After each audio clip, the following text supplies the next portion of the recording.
Hello my sweet caramel, welcome back to my channel. जैसे कि हमने लवलेस मैरिज के लास्ट पार्ट में देखा था, बोगन के फेस पे एक जोर से स्लैप पड़ता है। सो फ्रेंड, अब हम आगे की स्टोरी देखते हैं, जिसे देखकर ते बहुत ज़्यादा डर जाता है और वो रोने लगता है। और वो जेकी से कहते हैं, प्लीज़ इसे ये सब करने से रोको, ये सब मत कीजिए, बंद कीजिए ये सब। पर जेके उसकी तरफ देखते हुए स्मक करते हैं, कहते हैं, बे बॉय मेरे पास ज़्यादा टाइम नहीं है, अगर तुम मुझे किस करोगे तो ये सब अभी के अभी रुक जाएगा और मैं तुम्हारे फ्रेंड को छोड़ दूंगा। ये सुनते ही ते कि जैसे बिल्कुल ही बॉडी में से सोल निकल गई हो, वो तुरंत ही बस कभी बोगन की तरफ और कभी जेके की तरफ देखने लगते हैं। फिर वो हार्शली अपने आंसू को वाइप करते हैं और वो धीरे धीरे जेके के करीब आने लगते हैं। वो अपने पूरे शरीर की हिम्मत को इकट्ठा करते हैं और जेके के बेहद करीब चले जाते हैं। वो उनके पास आते हैं और उनकी तरफ देखते हुए उनकी आंखों से अभी भी आंसू आने लगते हैं। वो बस उनकी तरफ देखते हुए कहते हैं कि प्लीज़ उसे छोड़ देना। तभी वो उनकी तरफ देखते हैं जेके और कहते हैं कि ओके बेबी बॉय, मैं छोड़ दूंगा, पहले तुम मुझे किस करो। और वो ये कहकर स्माइल कर रहे होते हैं। ते उनके फेस के बहुत पास आ जाते हैं और वो अपने पैरों को थोड़ा सा ऊंचा उठाते हैं और उनके होठों के करीब आके, बस ते इस समय बहुत ज़्यादा डरे हुए थे, वो अपने दोनों हाथों को मुट्ठी कर लेते हैं और जेके की तरफ झुक जाते हैं और उनके होठों पे अपने होठ को रख देते हैं। जेके जैसे ही ते के सॉफ्ट होठों को महसूस करते हैं अपने होठों पे, और ते इस समय अपने आईज को टाइटली क्लोज करे हुए थे। जेके अपनी बिग आईज से बस ते की ही तरफ देख रहे थे। उनके फेस पे उनके आंसुओं के मार्क साफ दिखाई दे रहे थे। जेके जल्दी से अपने दोनों हाथों को ते के विस्ट के अराउंड लपेट लेते हैं और बहुत ही कस के उन्हें अपनी बाहों में खींच लेते हैं। जेके नोटिस कर रहे थे कि ते किस करते हुए भी रो रहे हैं। वो अपने लिप्स को मूव नहीं कर रहे हैं, बस उन्होंने अपने लिप्स को बस ऐसे ही उनके होठों पे रखा हुआ है। जेके धीरे धीरे अपने लिप्स को मूव करना शुरू कर देते हैं। ते जैसे ही पीछे हटने लगते हैं, जेके और भी उन्हें टाइटली अपनी बाहों में भर लेते हैं और वो किसको और भी ज़्यादा स्ट्रांग कर देते हैं। ते बस एक स्टैचू की तरह थे, वो कुछ भी रिएक्ट नहीं कर रहे थे। जेके तुरंत ही अपने तीत का यूज़ करते हैं और ते के होठों पे जैसे ही वो बाइट करते हैं, जिससे ते डर की वजह से और पेन की वजह से अपने माउथ को ओपन कर लेते हैं। जेके किस को और भी ज़्यादा स्ट्रांग करते हुए अपने टंग को ते के माउथ में इन करा देते हैं और बहुत ही ज़्यादा रफली उन्हें किस करने लगते हैं। उनके माउथ के एवरी कॉर्नर को एक्सप्लोर कर रहे थे अपने टंग से।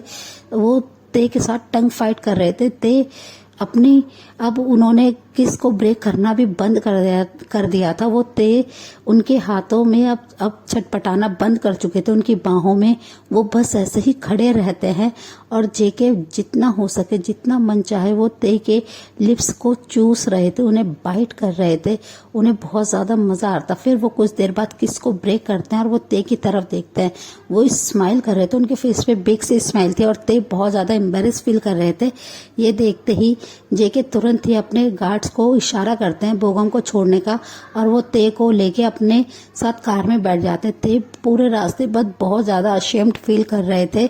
वो पूरे टाइम इतना ज़्यादा घबराए हुए थे और जेके उन्हें अपनी बाहों में खींच लेते हैं और अपने साथ बहुत ही टाइटली उन्हें होल्ड करके बैठा लेते हैं और वो ते को फिर उनके घर ड्रॉप कर देते हैं। जेके अपने घर पे आके अपनी मॉम को सारी चीज़ें रेडी करने के लिए कह देते हैं। शादी बहुत ही धूमधाम से होनी चाहिए। ये सुनकर सब लोग बस शादी की ही प्रिपरेशन में लगे हुए थे। जेके बहुत ज़्यादा एक्साइटेड थे। आज फाइनली नेक्स्ट डे शादी का दिन भी आ जाता है। ते बस अपने रूम में बैठे हुए थे, बहुत ज़्यादा अभी सैड थे, रो रहे थे। मिसिस जॉन उन्हें रेडी कर देते हैं। वो अपने सन के लिए मिस्टर किम और मिसिस किम भी बहुत ज़्यादा दुखी थे। वो क्या कर सकते अपने सन के लिए, वो कैसे भी करके अपने सन की हेल्प नहीं कर पा रहे हैं क्योंकि हर जगह सिर्फ और सिर्फ गार्ड्स थे। जैसे ही जेके रेडी होते हैं, वो ते को आने के लिए कह देते हैं, गार्ड से मैसेज भिजवा देते हैं। ते बहुत ज़्यादा नर्वस थे, डरे हुए थे कि अब क्या होगा, उनकी लाइफ एकदम ख़त्म हो जाएगी। अब उन्हें अपनी लाइफ से कोई होप भी नहीं थी कि कोई उनकी मदद कर पाए।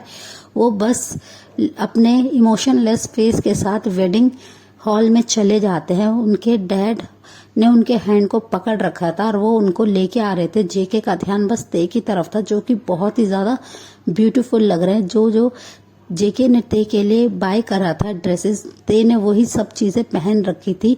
ते बहुत ज़्यादा प्रिटी लग रहे थे। हर कोई हॉल में सिर्फ और सिर्फ ते को ही देख रहे थे कि ते कितना ज़्यादा ब्यूटीफुल है। सबकी नज़रें बस ते पे थी। जेके इस सब चीज़ से बहुत ज़्यादा जेलस थे, पर वो बहुत ज़्यादा एक्साइटेड भी थे ते को अपना लाइफ पार्टनर के रूप में पाके। जैसे ही मिस्टर किम वहाँ पे आते हैं, वो जेके के हाथ में ते का हाथ को दे देते हैं। जेके बहुत ही टाइटली ते के हैंड को ग्रैब कर लेते हैं। ते कुछ भी रिएक्ट नहीं कर रहे थे, वो बस अपने फेस को नीचे करे हुए थे। तभी प्रीस्ट आके वेडिंग रिचुअल स्टार्ट करने की परमिशन मांगते हैं जंगकुक से। जंगकुक उन्हें यस कह देते हैं। प्रीस्ट वेडिंग रिचुअल सारे कंप्लीट कर देते हैं। वो उन्हें रिंग एक्सचेंज करने के लिए भी कहते हैं। जेके ने ते के लिए वही कस्टमाइज रिंग को ले रखा था। वो बहुत ही ज़्यादा कॉस्टली थी, पर ते का इन सब चीज़ों से कोई भी इंटरेस्ट नहीं था। वो बस ऐसे ही खड़े हुए थे। वो बहुत ज़्यादा सैड दिखाई दे रहे थे। उनके फेस पे एक भी स्माइल नहीं थी। वो बस अपने इमोशनलेस फेस से वहाँ पे खड़े हुए थे और वो जेके की तरफ ना देखते अपनी मॉम डैड की तरफ देख रहे थे कि अब उनकी लाइफ बिल्कुल हेल हो गई है। वो कुछ नहीं कर सकते। उसके मॉम डैड भी बहुत ज़्यादा बेबस थे, लाचार थे। वो अपने सन की कोई हेल्प नहीं कर पा रहे हैं। फिर प्रिस्ट जैसे ही रिंग एक्सचेंज के बाद उन्हें किस करने के लिए कहते हैं कि शादी को लॉक करें किस करके। जेके बहुत ज़्यादा एक्साइटेड थे। वो तुरंत ही ते को कमर से खींचते हैं अपनी तरफ और उनके होठों पे अपने गर्म होठों को रख देते हैं। वो बहुत ही ज़्यादा किस को स्ट्रॉन्ग करना चाहते थे, पर इतने सारे लोग थे, सब थे, पर जेके को किसी की परवाह नहीं थी। फिर भी वो ते को 2 मिनट्स तक कंटिन्यूसली किस करते। जेके के किस करने से ते की सांसें भारी हो रही थी। वो ठीक से ब्रीथ नहीं ले पा रहे थे। वो ऑलरेडी बहुत ज़्यादा नर्वस थे। वो पैनिक करने लगते हैं जब जेके देखते हैं कि ते उनकी बाहों में पैनिक कर रहे हैं। वो बहुत ज़्यादा ब्रीथ के लिए स्ट्रगल कर रहे हैं। जेके किस को ब्रेक कर देते हैं और फिर वो ते के लिप्स को अपने थंब से वाइप करते हैं। वो अपने सलाइवा को उनके लिप्स से हटाते हैं।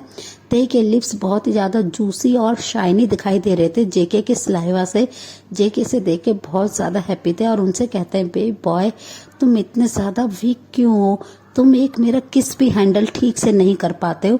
तुम्हें ब्रीथ लेने में इतनी प्रॉब्लम क्यों हो रही है? तुम्हें अब पूरी लाइफ मुझे हैंडल करना है, तो तुम्हें स्ट्रांग होना होगा। और आज रात के लिए बेबी बॉय मैं बहुत ज़्यादा एक्साइटेड हूँ हमारी वेडिंग नाइट के लिए। वैसे तो मैंने तुम्हें हर तरीके से देखा है, हर तरीके से पालिया है, पर अब तुम पे सिर्फ और सिर्फ मेरा राइट होगा। अब तुम सिर्फ मेरे हिसाब से अपनी लाइफ को स्पेंड करोगे। तुम्हें कोई और नहीं, सिर्फ मैं देखूंगा। और वो ये बात उनको बहुत ही डीपली अपने डीप वॉइस में उनके ईयर के पास कह रहे थे, जिसे सुनकर भी ते कुछ भी रिएक्ट नहीं करते हैं। वो अपनी लाइफ से बहुत ज़्यादा सैड हो गए थे। वो हर चीज़ के साथ समझौता उन्होंने कर लिया था अपनी फैमिली के लिए कि वो उन्हें हर्ट ना करे।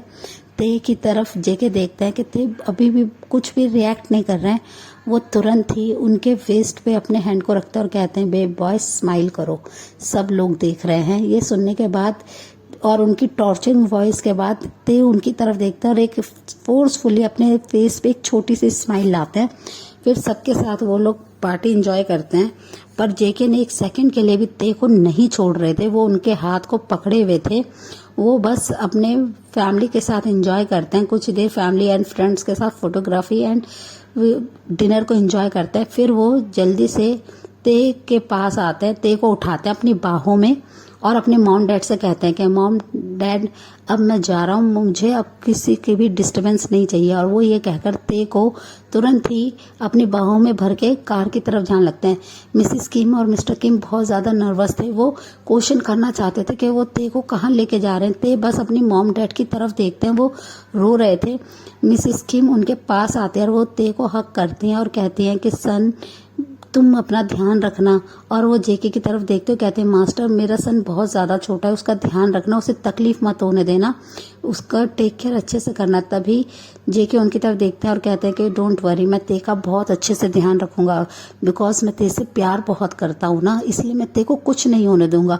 और वो एक क्रेजी उनके फेस पे एक बहुत ही क्रिपी सी स्माइल थी और वो ते को और भी ज़्यादा टाइटली हक कर लेते हैं, उनकी मॉम से दूर करते हैं और अपनी बाहों में खींच लेते हैं।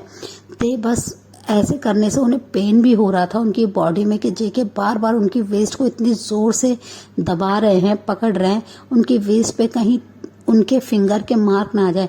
जेके जैसे ही ते को कार में लेके बैठते हैं, ते बहुत ही हिम्मत करके उनसे पूछते हैं कि आप कहाँ लेके जा रहे हैं, हम तो मेंशन में ही थे ऑलरेडी। तभी जेके उनकी तरफ देखते और कहते हैं बेबी बॉय, मैं चाहता हूँ कि हमारी वेडिंग नाइट बहुत ही स्पेशल हो। मैं अपनी वेडिंग नाइट यहाँ पे सबके साथ नहीं वेस्ट करना चाहता हूँ। और वो ये कहकर ते को एक ब्यूटीफुल से प्लेस पे लाते हैं, वो ब्यूटीफुल से विला में लेके आते हैं, एक जो बहुत ही बिग था। ते को वो जैसे ही कार के बाहर उतारते हैं, वो उन्हें अपनी बाहों में भर लेते हैं और अपने साथ विला के अंदर लेके आते हैं। वो जैसे ही ओपन करते हैं डोर, ते देखते हैं कि रूम बहुत ही ज़्यादा ब्यूटीफुली डेकोर हो रखा है। हर जगह ब्यूटीफुली फ्लावर्स एंड कैंडल्स हैं, हर जगह बस ते की ही पिक्चर्स लगी हुई हैं उस वॉल पे, और सब जगह बस ते की पसंद की चीज़ें रखी हुई हैं वहाँ पे, जिसे देखकर ते थोड़े से कंफ्यूज होते हैं। जे कि उन्हें बहुत ही प्यार से फ्लोर पे उतार देते हैं। ते अब थोड़ा थोड़ा अनकंफर्टेबल फील कर रहे थे, वो थोड़ा सा पीछे की तरफ जाते, तभी जेके डोर को लॉक करते हैं और वो ते के करीब आने लगते हैं, जिससे ते थोड़ा सा डर जाते हैं और वो जल्दी से पीछे हटने की कोशिश करते हैं। इसी वजह से उनका बैलेंस नहीं रहता और वो तुरंत ही बेड पे गिर जाते हैं। जेके ये देखते ही स्माइल करते हैं और वो ते के पास झुक जाते हैं, ते के ऊपर आ जाते हैं और उनके फोरहेड से अपने फोरहेड को मिला लेते हैं और कहते हैं बेबी बॉय, तुम कहाँ जा रहे हो? आज हमारी वेडिंग नाइट है और मैं इसे बहुत ही अच्छे से सेलिब्रेट करना चाहता हूँ तुम्हारे साथ। और वो ये कहते हुए उनके फोरहेड पे बहुत ही प्यार से चूमते हैं और वो बस ते की तरफ देखने लगते हैं। ते बस उनसे थोड़ा सा डर रहे होते हैं, वो अपने हैंड को उनके शोल्डर पे रख देते हैं और वो उनसे अपने कांपती हुई आवाज़ में कहते हैं कि मुझे फ्रेश होना है, मैं इन कपड़ों में बहुत ज़्यादा अनकंफर्टेबल फील कर रहा हूँ। ये सुनते ही जेके उनके ऊपर से हट जाते हैं और उनसे कहते हैं कि ठीक है बेबी बॉय, तुम शावर ले सकते हो। और वो ये कहकर तुरंत ही ते को वॉशरूम का डायरेक्शन बता देते हैं। ते जल्दी से भागते हुए वॉशरूम में चले जाते हैं और वो जाके बस फ्लोर पे बैठ जाते हैं। वो रोने लगते हैं कि अब उनके साथ ये सब क्या हो रहा है, वो इन सब चीज़ों के लिए रेडी नहीं है। फिर वो शावर लेते हैं और वो जल्दी से अपने शावर को कंप्लीट करके जैसे ही वो अपने क्लोथ्स को लेने के लिए देखते हैं कि वो अपने क्लोथ्स को लेके ही नहीं आए। वो बहुत ज़्यादा डर रहे होते हैं कि वो बाहर कैसे जाएंगे, उनके पास तो क्लोथ्स ही नहीं है और वो बाहर डेफिल इसी मौके में है कि वो कब उनको यूज़ करे, उनका फ़ायदा ले। इसे सोच कर ते बहुत ज़्यादा डर जाते हैं। तभी डोर पे नॉक की आवाज़ होती है। नॉक की आवाज़ सुनते ही ते बहुत ज़्यादा डर जाते हैं और कांपने लगते हैं। तभी जेके उनसे बोलते हैं, ते बेबी, तुम जल्दबाजी में अपने क्लोथ्स को ले जाना ही भूल गए, ये लो तुम्हारे क्लोथ्स। ते बहुत ज़्यादा डर रहे होते हैं और वो डरती वॉइस में कहते हैं कि आप वहीं पे साइड में रख दीजिए, मैं ले लूँगा। तभी जेके कहते हैं कि डोंट वरी, मैं कुछ नहीं करूँगा, तुम अपने क्लोथ्स को ले सकते हो। ते ये सुनकर बहुत हिम्मत जुटाते हैं और थोड़ा सा डोर को ओपन करते हैं और वो जैसे ही क्लोथ्स के लिए अपने हाथ को बढ़ाते हैं, ते अचानक से उनके हाथ को पकड़ लेते हैं, जिससे ते डर जाते हैं। पर जेके उनके साथ कुछ भी तंग ना करते, उनके हाथ में उनके क्लोथ्स को पकड़ा देते हैं। सो फ्रेंड, इस पार्ट को हम यहीं एंड करते हैं। मिलते हैं आपसे नेक्स्ट पार्ट में। तब तक आप मेरे वीडियो को लाइक शेयर कीजिए और मेरे चैनल को प्लीज़ सब्सक्राइब कीजिए। Bye bye, take care.